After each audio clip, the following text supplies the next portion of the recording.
Una scoperta incoraggiante per tutti i risparmiatori danneggiati dal crack di Veneto Banca e Popolare Vicenza, circa 13.000 in provincia di Padova, dei quali 5.000 solo nell'Alta. Sarebbe di 145 miliardi di euro l'ammontare delle polizze vita non riscosse in Italia. Lo ha scoperto l'associazione Zelino Terzo da Onara. Il governo, per costituire il fondo risparmio tradito, potrà attingere anche da questo, che è più di un tesoretto. Che sono disponibili per pagare tutti i risparmiatori traditi, ma probabilmente per risolvere anche altri problemi di questa nostra povera Italia. Sabato mattina a Villarina, a Cittadella, assemblea aperta a tutti i risparmiatori per fare il punto della situazione sul fondo risparmio tradito, unica salvezza per i danneggiati.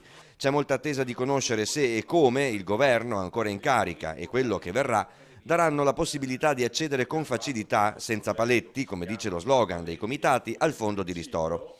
Il sindaco, che ha messo a disposizione la sede dell'assemblea, fa appello ai neoparlamentari di essere presenti. Chi ha la possibilità di appoggiare iniziative che possono veramente restituire i soldi a questi piccoli risparmiatori che alcuni hanno messo tutto quello che avevano in queste azioni, devono sicuramente fare un qualcosa. L'appello è ad essere presenti, ad ascoltare, a capire che cosa può accadere, sperando che poi si riesca effettivamente a portare a casa qualcosa.